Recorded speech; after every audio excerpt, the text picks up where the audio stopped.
why don't you walk us through your journey? Yeah, man. So it is actually a brutal journey, a very brutal journey. But I learned a lot. What was your learning curve? So I had to jump back in, do my own sales, become really good at sales, and become good at sales as an actual salesperson. How did you recruit them? We mainly hire from South America and Europe. They have their own stuff. So give us a little playbook. Amazing. Let me get into this in super detail, right? Because this is going to be very actionable. Walk us through your daily routine, like from the time you wake up to the time you actually sleep. I wake up, get weighed, fill in my notes for the bodybuilding stuff. I open up, I have a notes folder. Do you have any research that you would like to share with the audience? Yeah, if you go to my YouTube, I actually did a talk about how to generate leads for your business.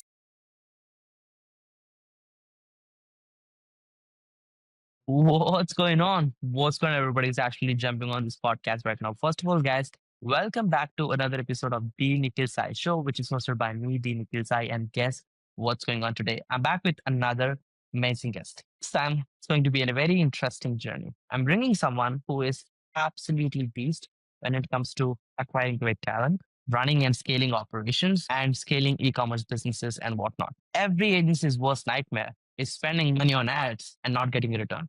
So the founder I'm bringing on today, he has built a successful agency without spending a lot on advertising by attracting clients through personal branding. So if you are an agency and you're worried about how AI is going to disrupt you, this podcast can be a game changer. Okay.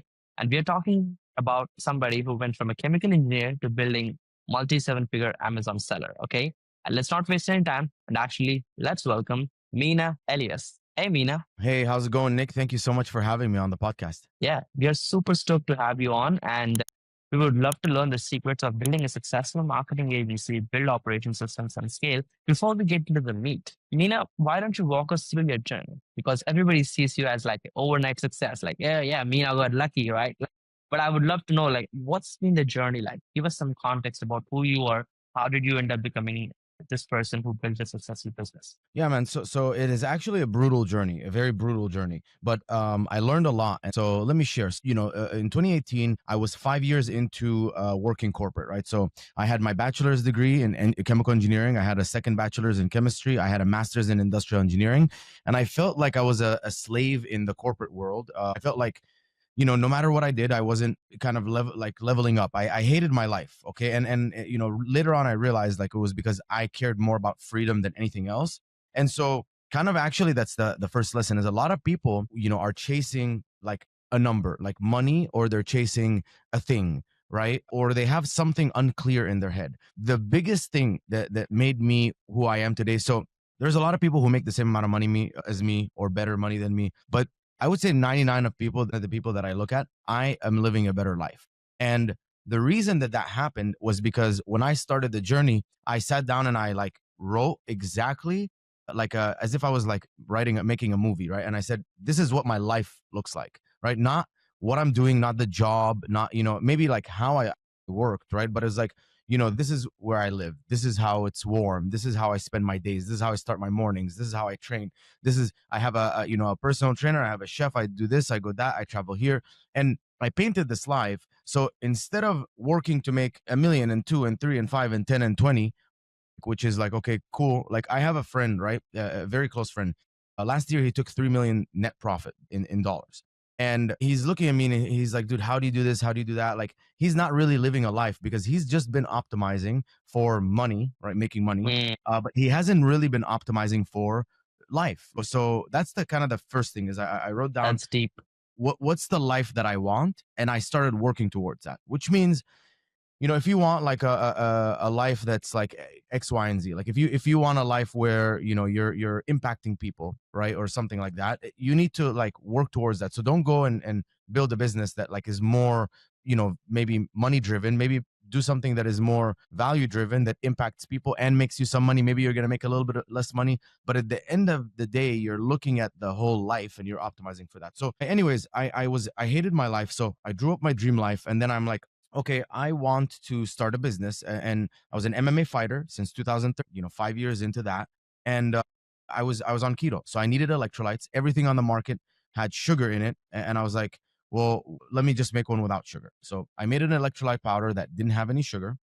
It was the highest concentration of electrolytes on the market. So sodium, potassium, magnesium were the big 3 electrolytes. And I had a very high concentration of each, higher than anything on the market by a lot. And then looked at the clinical studies, all this stuff, using my degree. But and then I had taurine. Taurine actually allows the absorption of electrolytes as good as sugar, and most people, or most brands didn't know that. Most people didn't know that. So created that, and then I said I'm gonna do it at a very like economic price point. So because like I'm like I hate paying $30 for like sugar water basically. So Yeah. I'm gonna make it $20 and I'm gonna make it the best on the market. So I did that, and obviously I created the brand, and I didn't know anything about e-commerce, Amazon, whatever. I started going to gyms and stores, trying to get it into the gyms, into the stores.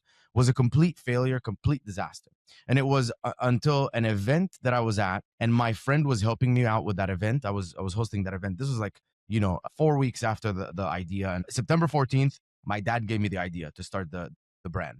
September 1st, I made the first product at home. November 2nd, I went to that event and I was live with 40 units, sold 25 of Mm. them. And then we lied to everyone and said that it's going to be on Amazon soon. So that's what got me into how do I get this product on Amazon, was the rejection and me lying to everyone. Started researching, and this is where like the journey of like fail fast and fail forward started. So with MMA, one of the things that I learned was when I'm fighting, right, like the coach is going to teach me a move. Now, guaranteed 100%, when you do that move, you are going to do it wrong, and the person is going to get you, and you're going to get submitted and choked out or whatever, right? Most people in life are trying to avoid that, but the people that gain like faster, that succeed faster in MMA and in life, are the ones that are like, fuck it, I know I'm gonna get choked out, right, when I go for this shot, but I'm gonna go Mhm. for it, because after I go for it, I know I'm gonna get choked out, I'm gonna learn and I'm gonna get better, and I'm gonna go for it again and again and again and again, until now I go for it and no one ever stops me, because I've done it, so much. That's where I was like, I'm looking for information, but I was like, I'm just gonna take action, make the mistakes, learn from it, and unoptimize. And so, Love that. just to give you an example, like the first 100 units that I sent out to Amazon, 60 of them broke in like shipping, like not even shipping to the customer, pretty much. And the reason was I didn't even do any quality control or any inspection. And this is comes from a guy. I built it, like I was a chemical engineer. I built a hemostatic patch that's used in medicine. Like when you have a bleed or a cut, like from surgery, they put it in and it immediately coagulates the blood. It stops the bleeding and it dissolves. So like you don't even need to take it out. And obviously I'm used to doing so much quality control, and in my own business, I forgot that. So, I was making mistakes like that. But anyways, like I started like I went into the Facebook groups and I started absorbing everything. I was just asking questions every single day. People would give me advice. It would be good advice, bad advice. I would implement it. It would be either right or wrong. I would document it and move forward. And so I did that again and again and again. And so now fast forward. So this is November 2nd, 2018 was when I was in the MMA event. November 22nd, 2018, I went live on Amazon. And then, about a year later, so, or like, let's say 6 months later from that, I got fired. So April 30th, 2019, I got fired from my job. I think they've finally figured out that I was working on my business. So I was like, yo, fuck it. I'm just going to go all in. So I packed everything. I sold all my shit, packed everything in one car, parked it at church, right? Because it's the only place I could park for free, really, for like an extended period of time. And I flew to Egypt so I can live off of barely. I mean, I was paying $500 a month, and I was living like a king in Egypt, right? Because it's like the cost of living. My grandpa had died, like in March, so I was like, I'll just go stay with my grandma, keep her company, and I just put everything into the business. And so 8 months in, this is like August or September. By then, I started seeing beginners in the group asking questions. And I was like, I've made the mistake. I've fixed it. Like, I know the answer. And I just would start sharing my experience. And I started Mm. getting, pretty big in the group. And eventually I got invited by the owner of the group to do a live. And that kind of started my journey into like getting on podcasts and stuff like that and sharing. Mm. 2020, so now December 2019, I go back to America and I moved to Los Angeles. I was in Connecticut at the time. Connecticut sucked. So I'm like, let me go to Los Angeles. This is where like you know, the dreams, the land of the dreams, whatever it's called. So I go to LA, and obviously COVID hits like, 2, 3 months later, December to March, like, March, the whole city shuts down. So the city shuts down. And by then I had like already hosted 4 Amazon meetups, and like I'm networking, and I'm like, trying to learn everything that I can from people. Mm. Everything shuts down, and I'm like, okay, let me just get on podcasts and start sharing what I know with the world. I'm bored. We're sitting at home, and like, why not be famous, right? Maybe it was the Hollywood effect. So I started getting on one podcast a week, and 6 months later, And by the way, like around that time, like December of 2019, I was making $94,000 a month. So, when I started, I would say like when I got fired from my job, I was doing 20,000 a month revenue, 4,000 profit. When I went to Egypt, by the end of it, I was doing 35,000 in revenue, 7,000 in profit. So I was able to like now take money from the business and live off of like 3 or 4,000, right? Bills, and then move to Mm-hmm. LA. And then, by then I was making, by December, January specifically, that's when, the best season for supplements is, I was making $94,000 in revenue. Mm. Did the podcast. So 8 months in, this company hits me up. They are an aggregator. They raised $300 million, and they're like, we want you to come in and train our in-house Amazon team. We don't want to keep using agencies. We want our own team. I was like, okay, perfect. Gave them like my quote for consulting. They're like, okay, cool, but like, can you prove that you actually know what you're doing? We'll give you one brand, manage it. And so at the time, it was me, one employee, and I had trained him on everything, and he was doing everything for my own brand, right? And so I'm like, fine, we could do it. So they were paying me a pretty good amount per month just to kind of manage the brand. I managed it, Mm. obviously grew it. 4 months later, they hit me up. They said, hey, let's have a call. We got on a call, and they're like, look at your performance versus the six other agencies that we have right now on six brands. You outperformed everyone by 30%. And I was like, okay. And this has now been a year of people, because they have heard me on podcasts. They started reaching out. Mina, run my brand, run my brand. I'm like, dude, I have my own brand. I have one employee. I can't run your brand. And now this happens. And I'm like, maybe I should like have an agency. So I decided like in January ish, I'm like, okay, I'm gonna open up an agency. It was incorporated in March, and I started announcing it to the world on all the podcasts. And then leads just started coming in because like they've been like every single time I would meet someone, they would be like, Mina, thank you so much. Your podcast and your videos have given me so much value. I wish you had an agency. And now I was like, yeah, now I do have an agency. And I started like, initially I was like, I'm charging everyone 1,500 a month, 1,000 a month, very cheap, just to get people in, just to get the reps in. And I kind Mm-hmm. of looked at and I said, okay, what do I hate about existing agencies? And by the way, I got burned by agencies. Like back in the day when I started Amazon, just like everyone else, I was like, man, I can't do this PPC stuff. Like it's so hard. Like ads are so hard. They're so complicated.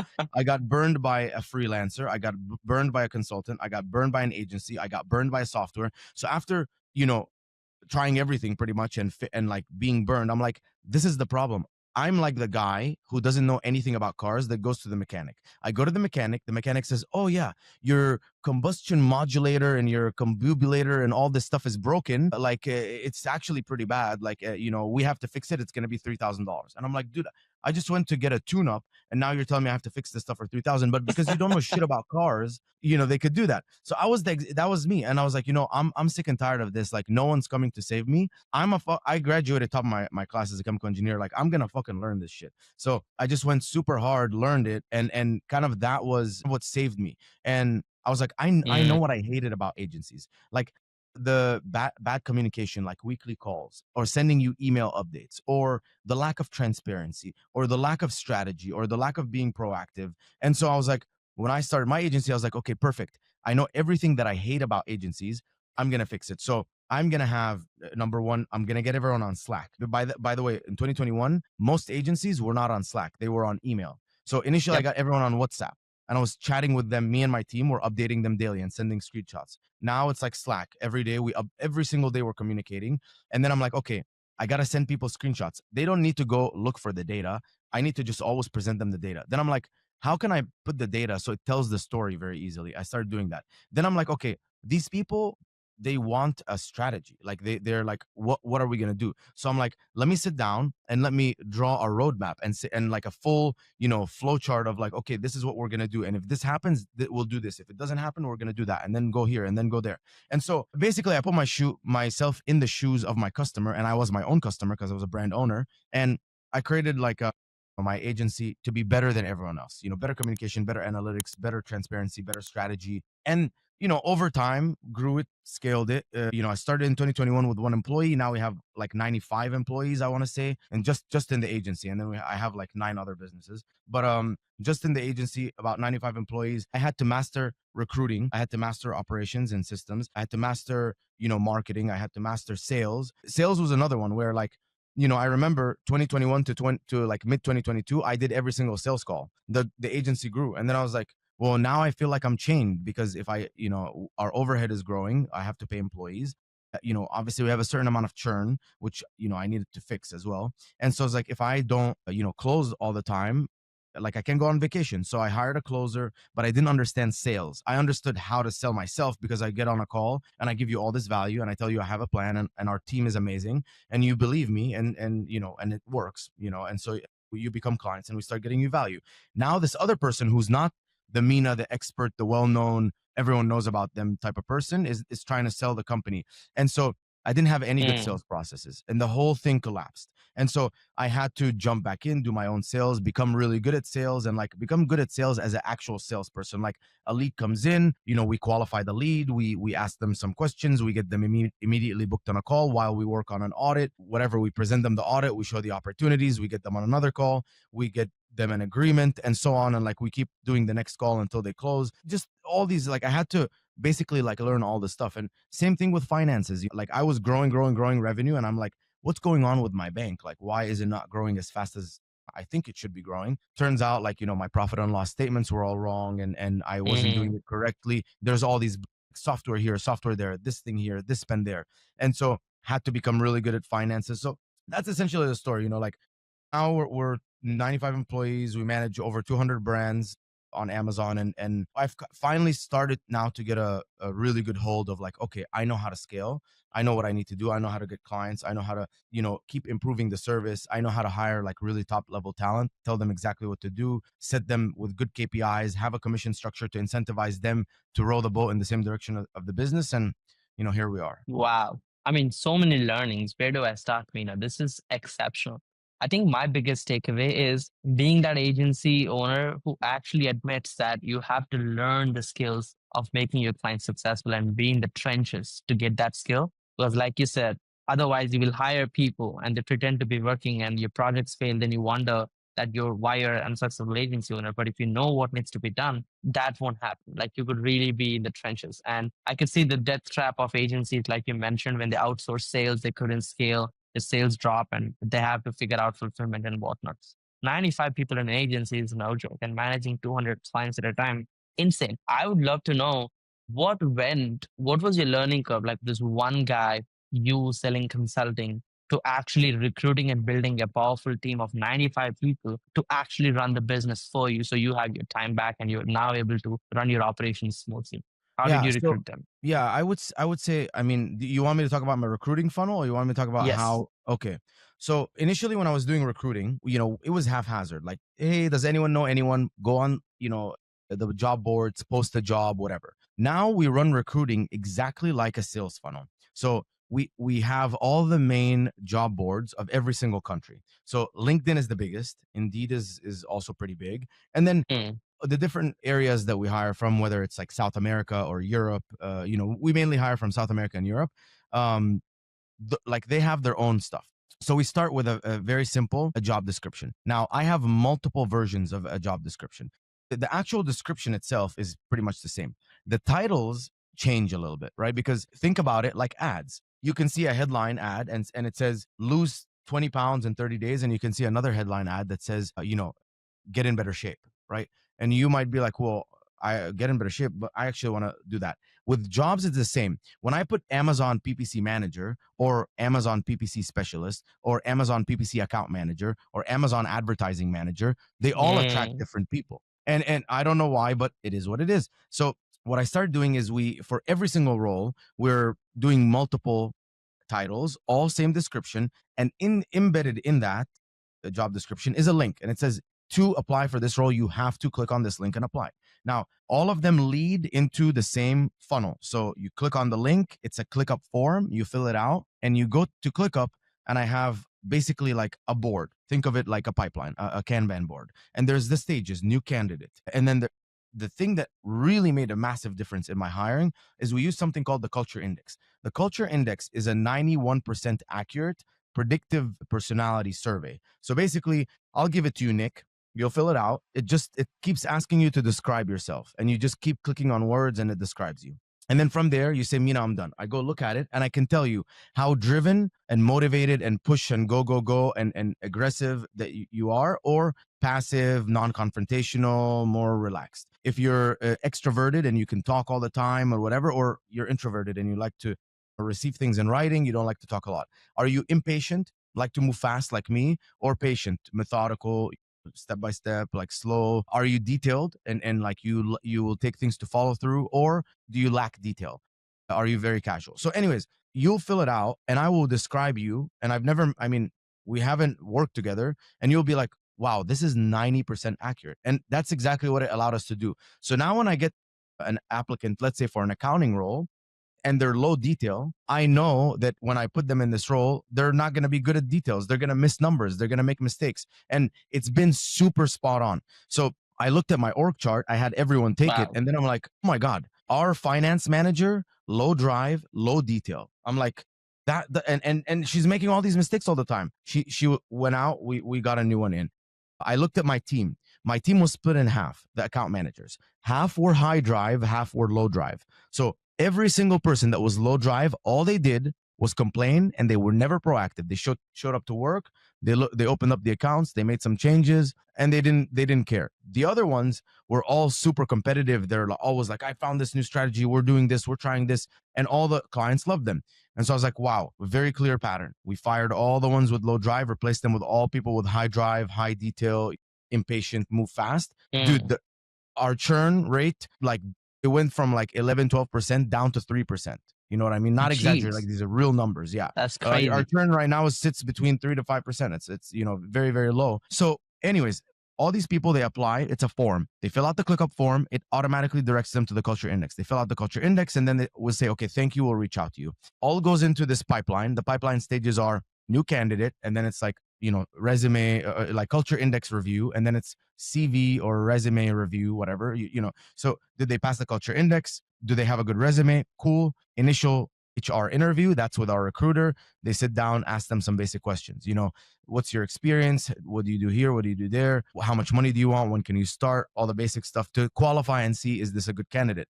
If it's good, we then send them to the next stage, which is a technical interview. So our senior account manager gets on a call with them and starts asking them these very tactical questions. And if they do well, then they get placed on a final interview with my COO. Usually it's either me or her. And then we make a decision, hire them or not. And so that is how we manage recruiting. And it's exactly like sales. So two things. Number one, we're applying for Glassdoor awards. We're posting all this content, like, online and stuff like that, to show how we're an amazing agency, how we're doing cool shit, and how our team and stuff is great.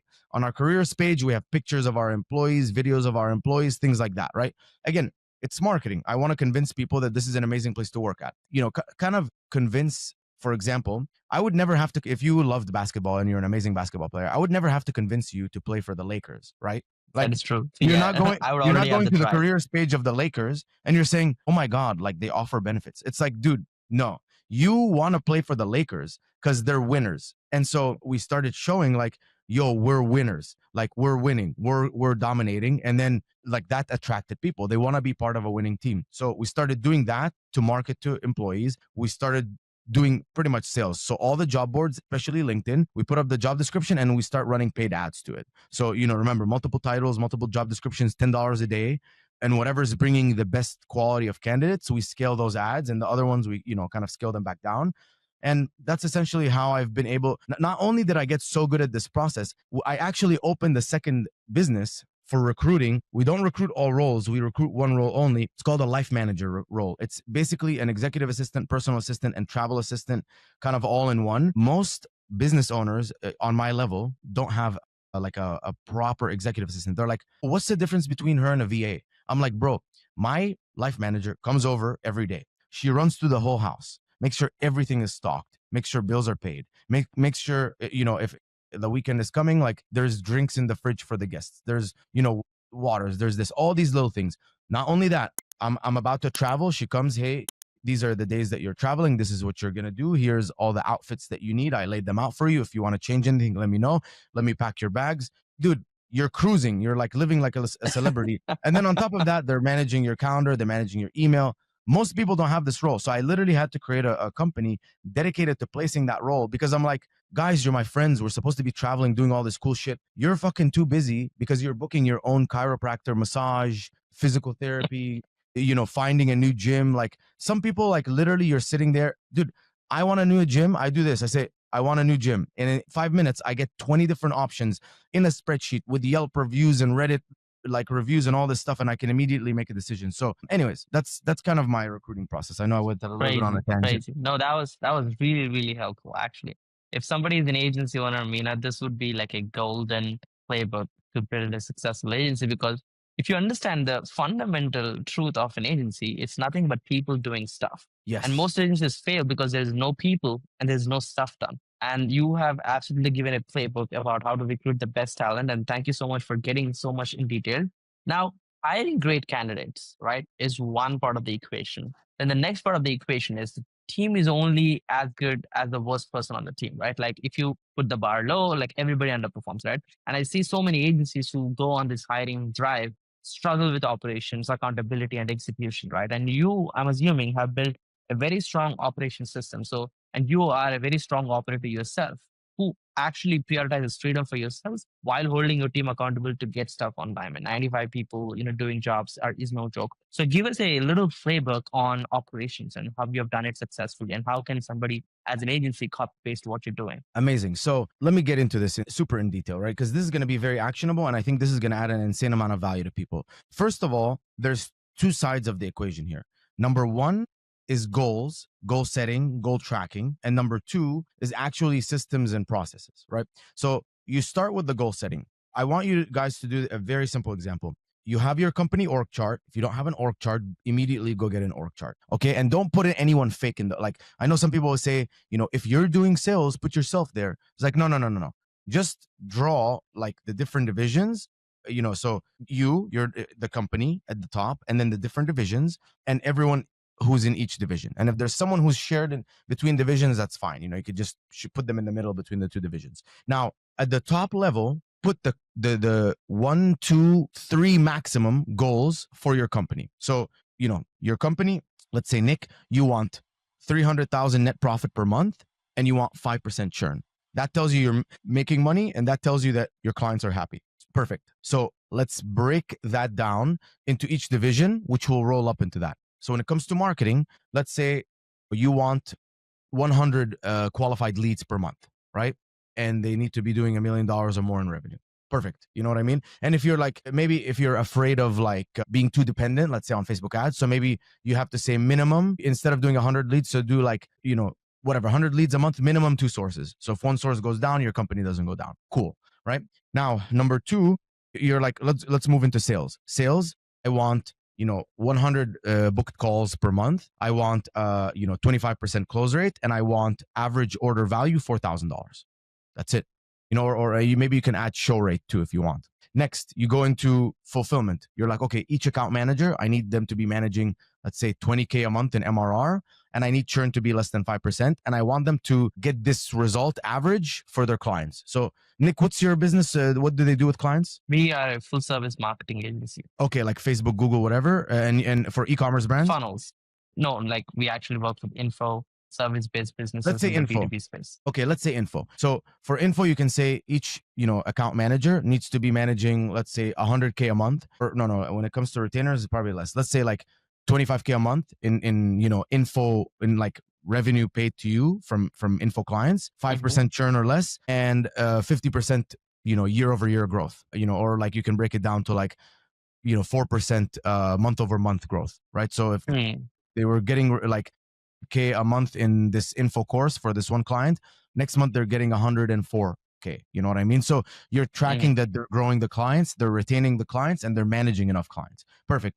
Then you move on to, like, let's say finance, for example. You're like, okay, finance, I want it to be 95% lean, which means you've gone through all of the expenses and you have quantified this expense is necessary for the business. If I cut it, the business revenue will drop, right? And it will drop significantly compared to the expense, right? Accounts receivable, no more than 5%. So at any given moment, you look how much revenue needs to be collected versus how much total revenue. So let's say you're doing 100K a month in revenue, only 5K is outstanding. So like there's 5K invoices that were due, in the last like a week or 2 weeks, whatever, that have not been paid. The other 95 has been paid. Mm. But that's kind of that. And recruiting. So time to fill the role, I would say 30 days. And then the amount of people that pass the 90-day probation. So we have a 90-day probation, and at the 90-day probation, we have to make a very hard decision. Am I keeping you? Am I firing you? I could fire you earlier, but the KPIs need to be super clear.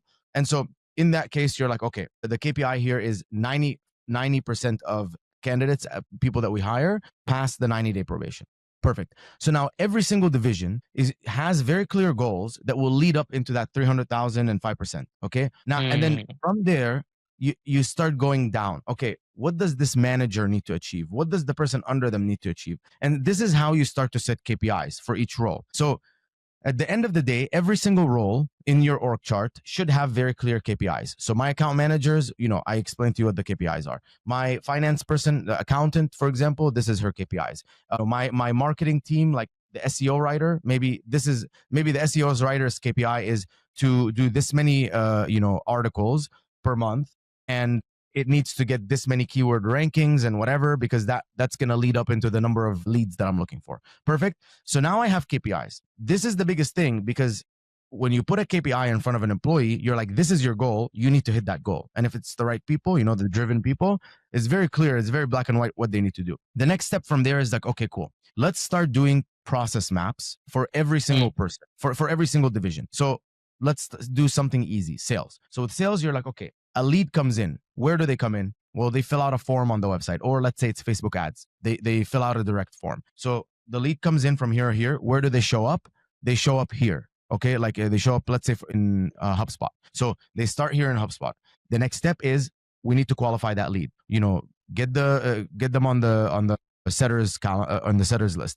Setter needs to reach out, qualify them. Are they qualified? If yes, get them on the closer. If no, ask them additional questions, downsell them here. Perfect. And then you build this whole process map. Once you build that process map, each step in the process map needs a standard operating procedure. So then once you have the full process map, you list all the steps in that process map, and then you sit down and you record a standard operating procedure, which is basically says, hey, Nick, watch me, right? This is how I'm going to qualify a lead. I'm going to open up the HubSpot. I'm going to click on the lead. I'm going to go here. I'm going to do a call. Here's the call that I'm going to do. I'm going to ask them, hey, my name's Mina. I just want to ask you a few questions before your call with Sam. What are you looking for? What's the biggest issue in your business right now? What have you tried in the past? How much revenue have you done in the last 12 months and last 30 days? Okay, cool. I'll make sure to let Sam know so that he's prepped for the call. And if they're not qualified, then we say, hey, I'm sorry. I talked to Sam. He thinks like you're a little bit too early stage for us. Whatever. So now we have a standard operating procedure. Once you build that, the next thing you have to do, as soon as you build it, is how can I build quality control inside of that? What measures can I put to make sure that the steps are being followed? So if one of the process maps is, let's say, what is it? Like, I don't know. It's hard to come up. Okay. Like speed to lead, for example, how quickly somebody is calling the lead. Perfect. So one of the KPIs is speed to lead. You need to have a QC in speed to leads. An easy one would be you build a dashboard, and that dashboard measures the time for every single lead from when they came in till they were contacted. Okay. You have that dashboard, and then you make the team send you a screenshot of the dashboard every week, so that you can quickly check and quality control and see they're hitting their speed to lead. So you're not going hunting for the information. They know, hey, I need to have speed to lead, and I need to send every week Nick the speed to lead so he can audit it and make sure that I'm on point. That is essentially how I've built the team. Everyone is they have a process. They have standard operating procedures so that everyone does the work at a very high standard. Not only that, but the process map and the standard operating procedures minimum every 90 days need to be reviewed and improved, right? And so part of the KPIs for the manager should be to find process improvements. And that's where the KPIs come in so handy, when it's like, hey, what's your KPI for marketing? It's 100 leads. Okay, cool. Show me the different lead sources and show me how many leads each one is getting. Well, this one's getting 50, this one's getting 40, this one's getting 10. Why is this one getting so little? Is it worth putting resources in that one? If we took our resources and doubled it down, would it be better? Okay, cool. Or maybe, hey, we got 150 leads, but only, 50% 50% of them actually, booked a call. Why? You audit, you find that part of the process is we did not specify the number of times the setter should have been reaching out to these leads until they dropped it. So I just found this Mm. like a week ago, the setter, 50% of the leads, he's been reaching out twice, and if they don't respond, he drops it. And I'm like, that is nothing, dude. You need to follow up for like at least 30 days, at least a couple times a week, 2-3 times a week, like Monday, Wednesday, Friday. And so we found like an issue, so we fixed it in the process map, and we specified you have to reach this many times, and then when you no longer do this, you then put them back to the marketing flow. So like, the different stages, one is like strategy call booked, sales call booked, whatever. Change it to pushed back to marketing. So in this case, it will automatically go back to a marketing lead, that is a marketing list that is designed to keep warming them up. So we keep sharing with them value. We keep showing them videos of like useful stuff. We keep sharing testimonials and case studies, whatever. And eventually they're like, shit, maybe I didn't want to have the conversation because I just wanted to get an audit, but it was not the right time. But after seeing so many results and like, I'm also not happy with, let me just get on a call with them. You know what I mean? So that's how we, I've kind of standardized everything and the processes and all this kind of stuff. And the key here is every single employee's compensation structure needs to match their KPIs. So Nick, if you are a sales guy, I'm saying, hey, I'm going to give you 20% of cash collected.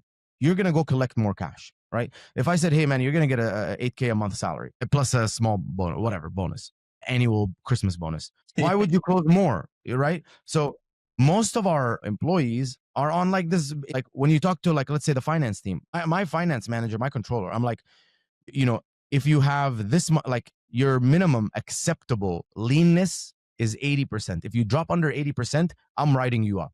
Okay. You now wasted 20% of my money. I'm writing you up. If you go to 90, I'm going to give you like your salary is, let's say average, whatever, 2K a month. I'm going to make it 2,400. If you go to 95, I'm going to make it 3,000, right? Because me knowing like if I go from, 80% leanness to 95% leanness, 15% leanness is like $50,000 in net profit for me. So I'm like, okay, cool. If I'm giving him, I'll give him an extra $1,000 a month if he's can keep me that lean. You know what I mean? So that is now how you have to think about every single role in the company. How can I give them a commission structure, bonus commission structure that gets them to row the boat in the same direction that I'm rowing the boat, which is I want more profit and I want my customers to stay with me long term. Love that. I mean, so many learnings. So you basically created a very clear goals for the organization, created a flow chart for the entire organization, goals for each department and individuals, and created standard operating procedures and quality control, and holding them accountable for execution because their incentives are dependent on their execution and KPIs. Wow, that was the operations masterclass right there. Yeah, Appreciate yeah. that, Mina. And if you want Thank the you so ninja much. hack, go get Trainual. Build the process maps in Trainual. Build all the SOPs in Trainual. What's that again? Trainual? Can you spell it out? Trainual, Trainual, like training manual. Trainual. It's a software, whatever. I'm not affiliated. I don't care if you use them or not. Use anything you want. But the cool thing about Trainual is once I build these, like I call them knowledge books, right? So what I did was I got with my Amazon team, right, and I said, guys, I'm gonna run an insane training, 30 minutes a day for 8 weeks. So 30 minutes a day, 4 days a week, 8 weeks, 32 classes. And I'm going to teach you every single thing that you need to know to master Amazon. That got put into like Trainual, into like, think of it as a course, an internal company course. And I assigned it to the team. You cannot move from video 1 to video 2, skip. You can't do anything. You have to watch the whole thing. And after every few videos or every kind of section, there is a test, and it's not that easy. It's a pretty difficult test. And at the end of the whole course, there's a master like final exam. I call it the trivium bar. It's like the lawyer's bar. It's the trivium bar. You need to pass this fucking intense test so that you can stay in the company, or else I'm going to help you. I'm going to give you more training. And if you're still not getting it, you're going to get replaced. You're going to get replaced.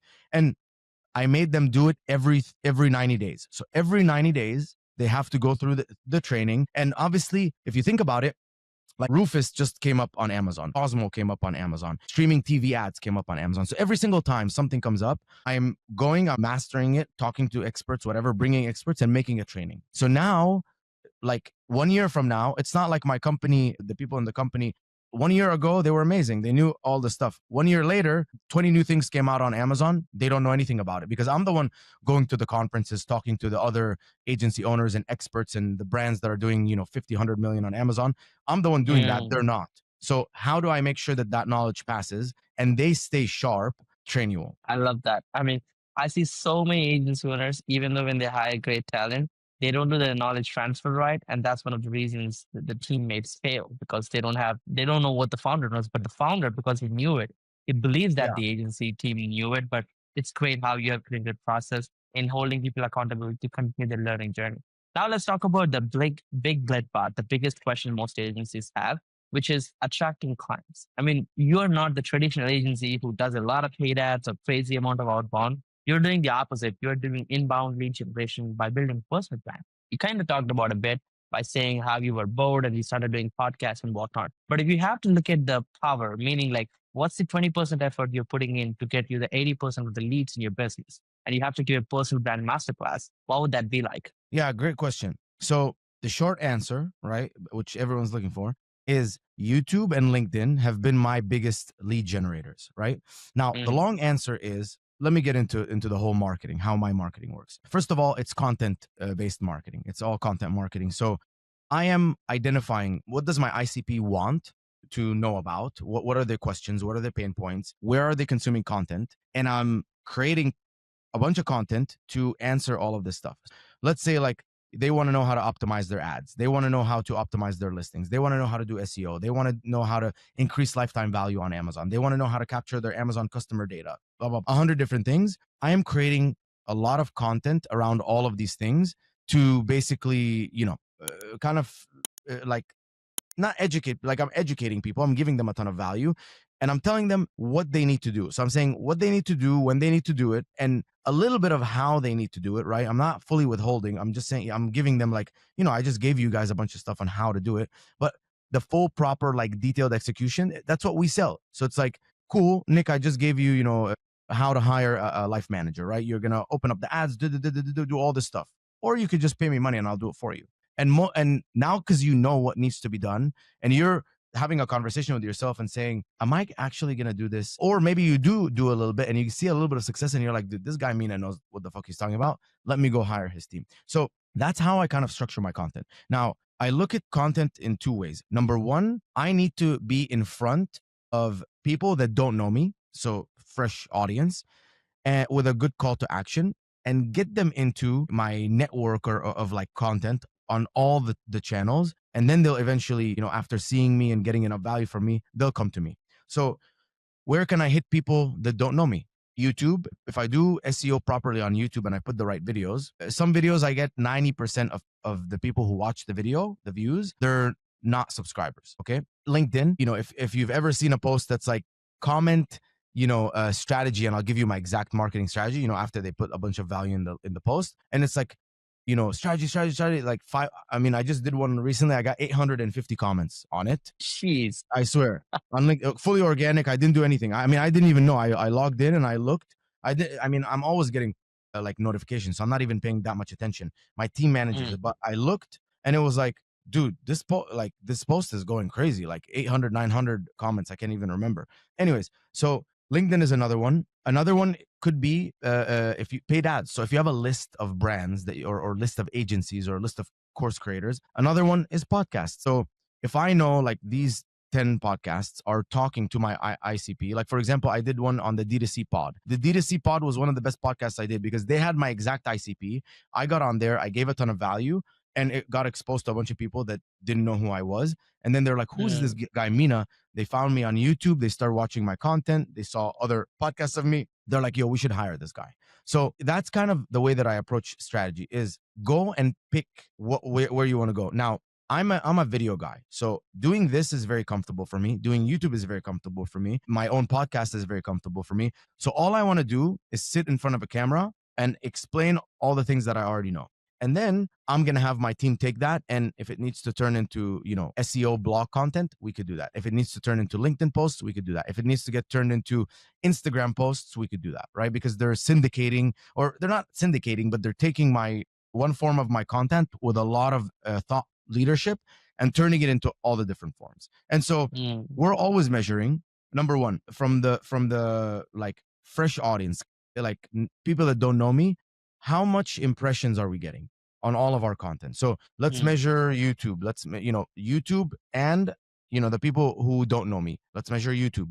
Let's measure LinkedIn. Let's measure. We're not doing Facebook, but let's measure podcasts if it's possible. Even let's measure new emails that we're acquiring from like lead magnets. So like if a LinkedIn post does really well, you know what I mean. So we're measuring all of these different things, making sure that I'm getting fresh audience, and then the mid tier is making sure that I have this content that retains the audience across like omni channel, right? And in all the different forms that people like to consume content, whether it's video, long form, video, short form, audio, long form, audio, short form, written content, short written content, blogs, guides, whatever, emails, and just putting content out everywhere with always the same call to action. We will give you a free audit. Well, I'll go through your account and we'll tell you exactly how to improve it. And that's essentially how I've been able to get so many leads. We get about like people that contact us and want to work with us, about 200 leads a month, 150, 200 leads a month, in that range. And then leads that download the guide or whatever, 1,000 a month. This is all inbound. Yeah, all inbound. Not a single dollar spent. And now I'm starting to do paid ads, but I'm not going to speak on paid ads because I haven't like achieved sure. anything meaningful with that. Walk us through the tools you're using on a daily basis to manage yourself, your clients, your productivity, your team, and everything. Tools. Okay. Number one, Slack. And by the way, Slack is super powerful, not only for communication, but if you use Slack correctly, it's good for separating all of your channels, having all these different conversations. The canvas is great because you can have multiple canvases and they're kind of like Word docs that get saved on your in this like Slack. So let's say I have a Slack with the marketing team. I can have like the Instagram strategy, the Facebook strategy, the LinkedIn strategy, the YouTube strategy, all like there. You Mm, can also have action items, so you can build lists and you can like basically create a table, and it's like, what are these tasks, who's it assigned to, the due date, whatever. And like, let's say you send me a message and like, Mina, I need you to review this legal agreement because we need to get it out. I'm like, okay, right, like I can do right click, add to list, Mina's action items, boom, now it's automatically added to my to-do list.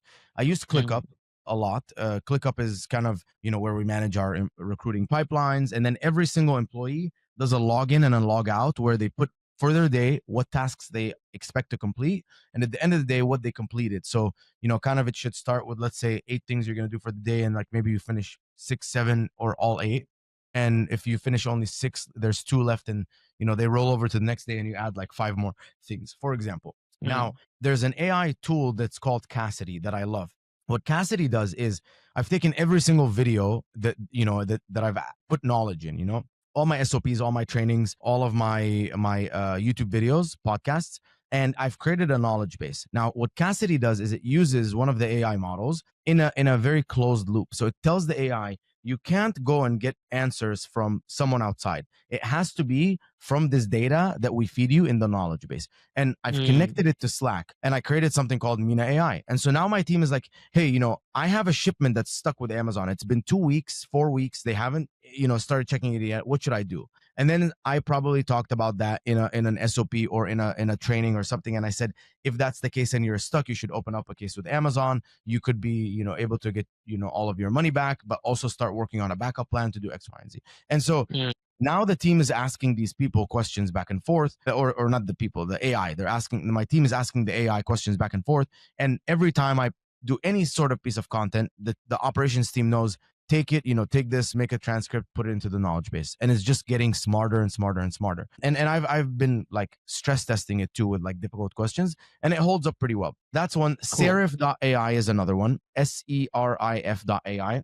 That is an AI that I put into my Gmail. I want to say, like, after maximum 1 week, every time someone sends me an email, it automatically drafts a response. So you can see, like, I open up the email, I see an automatic draft. I click on it, and the AI has already drafted a response. And it sounds very similar to something that I would have said. I was shocked at how accurate it was.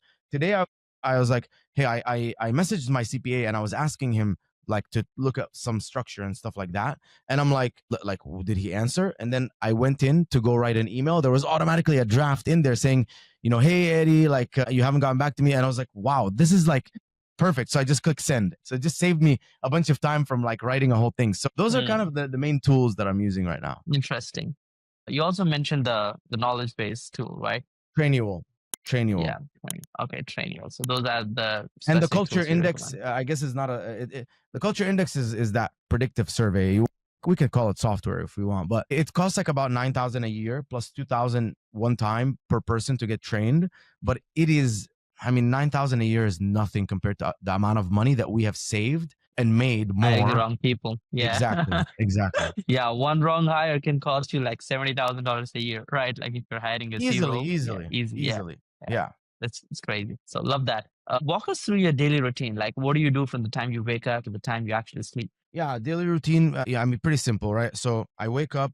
I like I'm on a bodybuilder diet, right? So I have to track my weight every single morning. So wake up, get weighed, fill in my like notes for the bodybuilding stuff. I open up. I have a notes folder. In that notes folder, I have remember how we were talking about the dream life. So I have like my 12 months dream life built out in 12 10 or 12 categories: spiritual, health, family, business, skills, relationship, social, travel, environment, and one more. And so I read that because it's training my subconscious mind on what my life looks like by December. And it's insane because I do this in November, like I did this in, like, let's say November 2023, and then when I looked at it in November 2024, on every single category I've achieved at least 50%, and some categories 80, 90, 100%.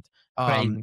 and they're stretch goals. And so when I look at it, I'm like, dude, my life significantly improved year over year. So I read that to continuously train my subconscious. And then I do a quick thing of gratitude, like 2 minutes. And it's just me like thanking God, right? I feel like gratitude is one of those things where the more you do it, like, people are like happy, unhappy. Like I'm not content, right? And which is fine, which means I want more, right? But I'm very happy. And every day I practice gratitude and I remind myself, like, you know, yeah, maybe I don't have, like, maybe this issue is happening in the business, whatever, but I remind myself, I have my health. I have my family. My family's healthy. I have my wife. She's amazing. I have this place that I live in, the cars, the gym, all of this stuff. I remind myself, and God, I thank God for all of the amazing stuff. Then from there, I make a pre-workout. I do an hour of Slack. In that hour, that's where I'm like basically tackling all the messages. So when I start work, everything's gonna be clean. Then from there, hit the gym. I hit the gym. I come back. I start my day, and my day is usually like 30 minutes of Slack, maybe a 30-minute call, 30 minutes of Slack. And then inside of the day, there's at least two internal calls where I'm moving the needle on something. And so I do something like called Sunday business planning. So every Sunday I sit down and I say, okay, what do I need to do this week? Or what does the company need to do this week to move the needle? And so to move the needle in my agency, I need more leads, more closed deals, lower churn, and better A plus talent. So I'm like, what can I do to get more leads? And I tell the team, okay, hey, marketing team, I need you to build me a list of 1,000 brands. I'm going to add them as a custom audience in Facebook and start retargeting them with value content. I also need you to make sure that we increase the site speed. I also need you to make sure that we add, 2 new testimonials to our audit page, like so it converts better, whatever, something like that. Then I'm like, okay, sales, what do we need to do? Let's make sure that we have a dashboard that automatically shows us all of the leads that came in that did not get hit at least 8 times or whatever, or 10 times, right? And by the setter, and make sure that we are getting on top of that. Let's improve our agreements. So like we take a few of these like wordy, kind of pieces of the agreement that scare people away. Like, hey, you're going to be charged 15% late fee, which I've never charged anyone a late fee, and everyone is fucking late. You know what I mean? Like, basically I'm listing all that stuff out, putting the name of each person who needs to do it. And then Hmm. I put that on Sunday. And then every day I have at least 1 or 2 slots. So yesterday, the slot was scheduled to go with my executive assistant through every single bank transaction and validate that it was accurate, that it was not fraud, and that it is necessary for the business. And if it's not, take action by saying, hey, John, we got charged $600 for the software. Are all of our clients active on the software? Do we need it? What happens if we cancel this software? And if he's like, no, no, no, no, it's going to be a disaster, we're going to lose money, I'm like, okay, can we test pausing the software for 3 months? And then sometimes we pause and it never comes back because it was never really necessary. You know what I mean? I do that, do my calls. Then I'm usually done, whatever, 4, 5, etc. And then I have my 5 to 9. So in the 5 to 9, I try to do like a couple of things. I have a second workout that I have to do. So I do MMA and I do regular lifting. Wow. It's either, yeah, it's either lifting and MMA or lifting and cardio.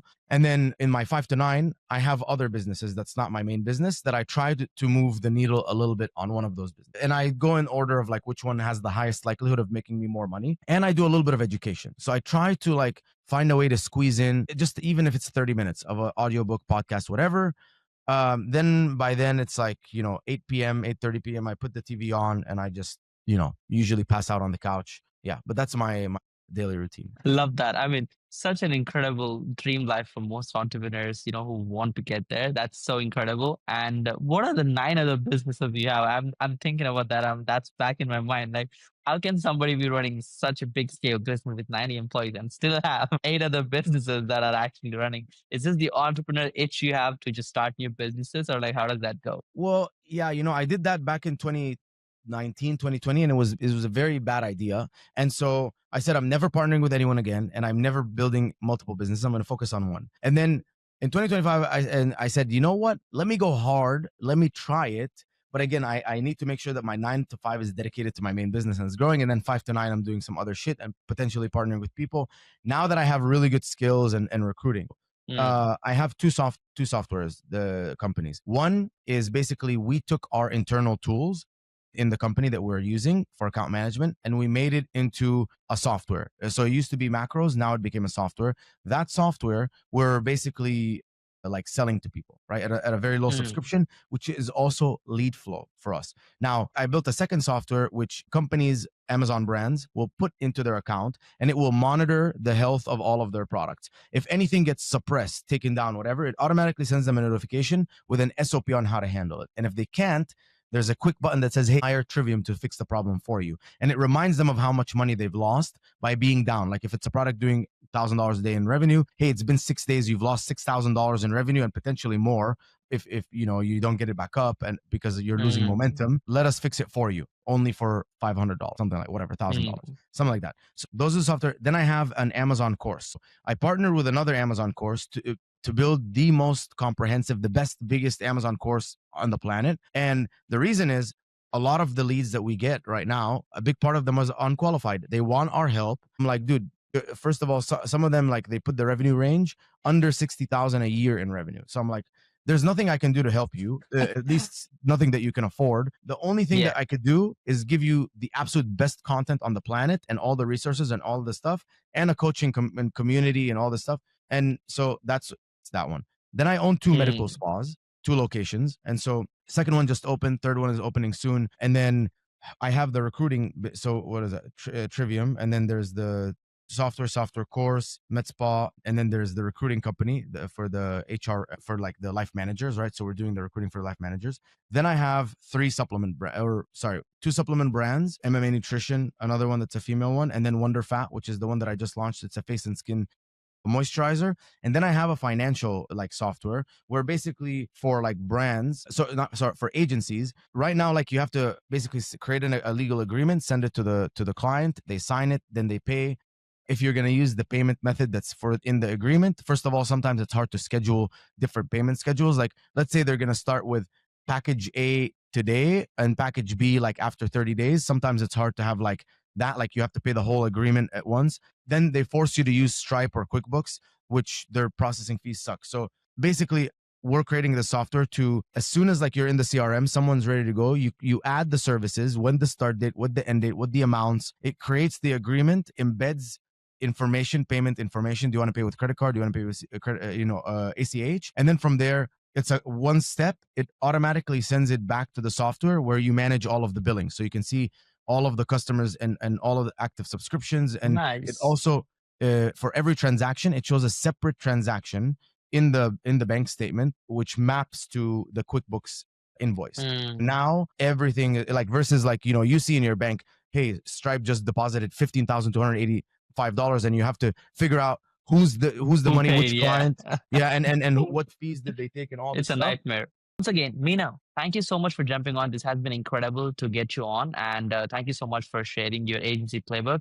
And guys, hopefully you enjoy, share this with your friends. And if you need some Amazon business help, connect with Mina. And do you have any resource that you would like to share with the audience, Mina? Yeah, if you go to my YouTube, I actually did a talk about how to generate leads for your business. There's only one video that's not about Amazon. Everything else is Amazon. There's one video I did a talk at Agency Founders. Check out that video. Okay. Thank you so much, Mina. Appreciate you. All right. Bye bye. Peace out.